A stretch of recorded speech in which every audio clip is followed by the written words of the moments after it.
మీ person యొక్క late night thoughts చూద్దాము. అసలు వాళ్ళు మీ గురించి ఖాళీగా ఉన్నప్పుడు రాత్రి వేళ ఏం ఆలోచిస్తుంటారు? చూద్దాం.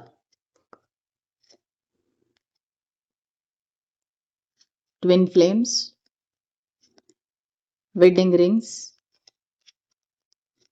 మిర్రర్. ఓకే. సో, మీ వ్యక్తి ఎవరైతే ఉన్నారో వాళ్ళు కొంతమందికేంటంటే ఆల్రెడీ ఈ వ్యక్తి మ్యారీడ్ అయ్యుండొచ్చండి.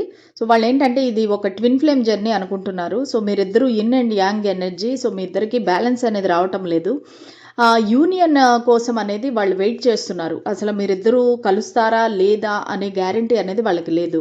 సో, రోజు రాత్రి వేళ ఒంటరిగా ఉన్నప్పుడు ఆలోచిస్తుంటారు. అసలు ఈ కనెక్షను అసలు మేమిద్దరం ఎందుకు కలిసాము?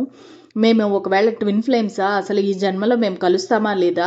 సో, ఇలాంటి రకరకాల ఆలోచనలనేవి వాళ్ళకి మనసులో వస్తాయన్నమాట. వాళ్ళేమనుకుంటున్నారంటే వీఆర్ క్వైట్ ఆపోజిట్. అసలు మా మా ఇద్దరికీ ఏ విధంగానూ ఒక మ్యాచ్ లేదు. ఒక పొంతన లేదు. మేబీ చాలా డిఫరెన్సెస్ ఉన్నాయి మీ మధ్యలో. సో, వాళ్ళేమనుకుంటున్నారంటే మేము ఒకవేళ ట్విన్ ఫ్లేమ్ కనెక్షన్‌లో ఉన్నామేమో.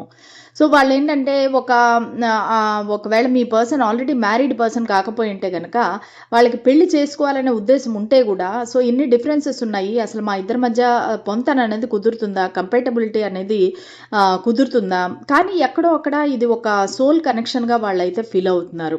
సో, మిమ్మల్ని మర్చిపోదాము అనుకుంటే కూడా వాళ్ళు మర్చిపోలేకపోతున్నారు. దాని గురించి ఆలోచిస్తున్నారు. అసలు నేనెందుకు ఈ పర్సన్ గురించి ఇంతలాగా ఆలోచిస్తున్నాను?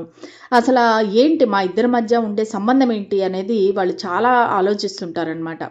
అండ్ మీరిద్దరూ కూడా ఒకరినొకరు రిఫ్లెక్ట్ చేసుకుంటున్నారు. ఒక మిర్రర్ ఎనర్జీ అనేది కనబడతా ఉంది. ఇంట్రాస్పెక్షన్ చేసుకుంటున్నారు. ఏంటి నేను ఎలా బిహేవ్ చేస్తున్నాను? ఈ వ్యక్తిని చూడంగానే ఒక రకమైన నర్వస్‌నెస్ వచ్చేస్తుంది. ఏమి మాట్లాడలేకపోవడము, నన్ను నేను ఎక్స్‌ప్రెస్ చేయలేకపోవటము జరుగుతుంది. ఎందుకిలా? అనేది వాళ్ళు తీవ్రంగా ఆలోచిస్తున్నారు. అసలు మీకు వాళ్ళకి ఉండే కనెక్షన్ ఏంటి అనేది కన్‌ఫ్యూజన్‌లో ఉన్నారు. Not today, poker face and passion. Okay. So, వాళ్ళకి చాలా విపరీతమైన ప్యాషన్ అనేది ఉంది. మీ గురించి రాత్రి వేళ ఆలోచిస్తుంటారు. మీకు ఫోటోస్ గానీ, వీడియోస్ గానీ చూసుకుంటా ఉంటారు. సో, వాళ్ళకి చాలా బర్నింగ్ డిజైర్ ఉందనమాట మీ దగ్గరికి రావాలి, మీతో ఉండాలని. కానీ నాట్ టుడే. వాళ్ళకి కొంచెం ప్రైడ్, ఈగో ఉంది. దానివల్ల మీ దగ్గరికనేది రాలేకపోతున్నారు. సో, వాళ్ళ ముఖానికి ఒక మాస్క్ అనేది వేసుకున్నారు. మీ దగ్గర వాళ్ళ ఫీలింగ్స్ అనేది బయటపడకుండా జాగ్రత్త పడుతున్నారు.